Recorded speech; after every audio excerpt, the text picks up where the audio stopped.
मैथ्रु फिथाइ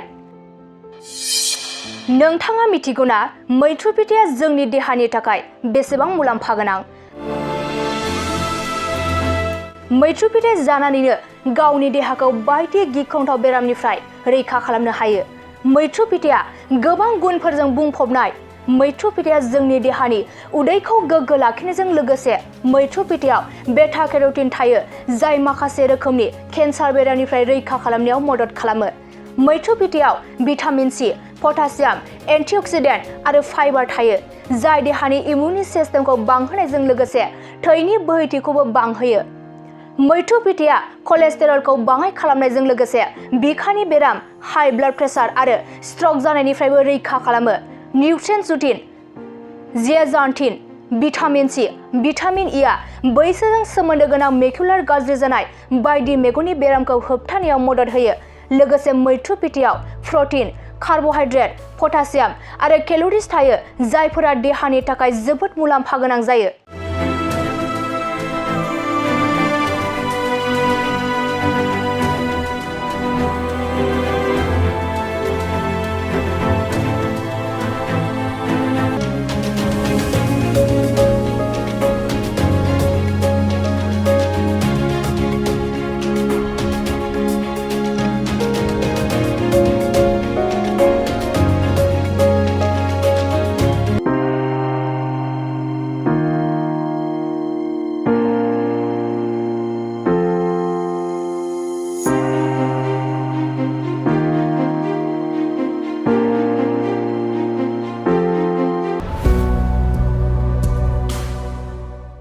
गोजोनथाव खौरां! नोंथांमोननि थाखाय लानानै फैदों एमआरएम मेम'रियेल हस्पिटालाव गोबां बेमार फाहामथाय होनायनि खाबु।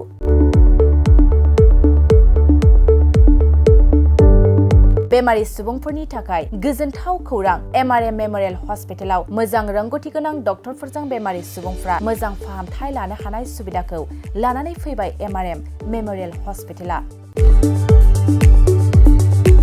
क'क्राझार सहरनि पुलिस पइन्ट आरो अमश्री हटेलनि साखाथियाव थानाय बयजोंबो मिथिसार जानाय एमआरएम मेम'रियेल हस्पिटाला गोबां फेसिलिटिस खाबुफोर फोसावदों। एमआरएम मेम'रियेल हस्पिटालनि फेसिलिटिफ्रानो जाबाय critical care, medicine, emergency medicine, paediatrician, pathologist, general medicine, diabetologist, OBS and gynae, cardiology, general surgeon, neurosurgery, advance laparoscopic ENT surgery department, ophthalmologist, surgical, gastroenterologist, neuropsychiatry, onco' surgery department, dermatologist, orthopaedics, residential medical officer, inter facility unit, physiotherapy, radiologist, histopathological department, urologist, emergency department, CT scan, X ray, pathology department, vaccinator department आरो MRM memorial हस्पिटालाव 24 घन्टा जेब्लाबो खुलाय थागोन। लांलाय लाबोलायनि एम्बुलेन्सनि सुबिदायाबो 24 घन्टा थागोन। गोबां मिथिनो थाखाय नैबे 9854081948 936550204